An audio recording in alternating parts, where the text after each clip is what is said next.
आज आप लोग 2 कॉलेजों का घेराव किए, चेतावनी दी, क्या कुछ विषय था? देखिए, एक वीडियो का परसों से वायरल हो रहा था, जिसमें ऐसा दिख रहा था कि आशा इंस्टीट्यूट के बच्चे कुछ स्वागत समारोह कार्यक्रम को अटेंड कर रहे थे। उसमें कुछ गीतों का चयन करके वो नृत्य पेश कर रहे थे वहाँ पे। शिक्षा के मंदिर में इस प्रकार के गानों का कोई औचित्य नहीं है और ना तो ये सही है।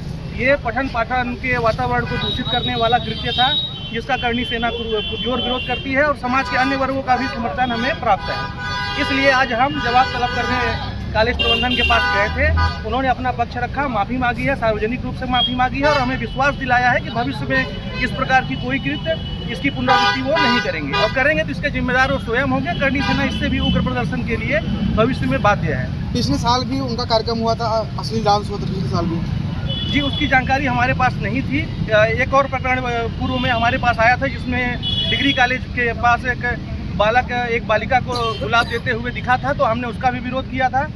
और जो भी प्रकरण हमारे संज्ञान में आते हैं उसका हम विरोध करते हैं और हमेशा करते रहेंगे। अभिभावकों और बच्चों के लिए क्या संदेश देना चाहते हैं, क्योंकि पहले इनको जागरूक होना जरूरी है? देखिए, उनकी व्याकुलता स्वाभाविक है। इस प्रकार का वीडियो अगर किसी को दिखेगा तो उनकी व्याकुलता, उनकी व्यथा को हम समझ सकते हैं। लेकिन करणी सेना सारे अभिभावकों को सिंगरौली के विश्वास दिलाती है कि वो ये जो भी दूषित वातावरण निर्मित हुआ है इसको दुरुस्त करेगी। आप अपने बच्चियों को निश्चिंत होकर यहाँ पढ़ने के लिए भेजें, किसी प्रकार की कोई दिक्कत नहीं है। करणी सेना जिम्मेदारी हर विषय पर ले रही है।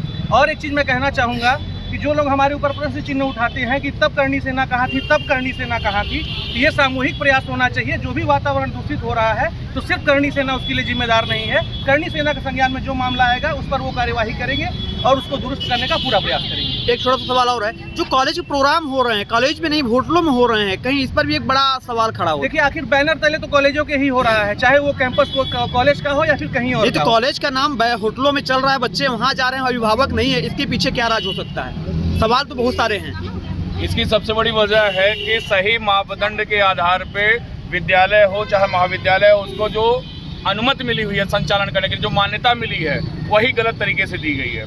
क्योंकि इसका जो मापदंड होता है, उस मापदंड को जब तक विद्यालय समिति को मान्यता देने वाला विभाग सजग नहीं होगा, निरीक्षण नहीं होंगे, तब तक इस विषय पे कोई भी चीज़ कहना उचित नहीं है। उनके पास जब स्थान ही नहीं है किसी भी आयोजन को करने के लिए, चाहे वह सांस्कृतिक कार्यक्रम हो, चाहे खेल कूद की प्रतियोगिताएं हो, तो वे कहाँ जाएंगे, जो कि निश्चित रूप से गलत है। और इसको शिक्षा जगत से जुड़े हुए समस्त सक्षम अधिकारियों को संज्ञान में लेते हुए कार्रवाई करने की आवश्यकता है।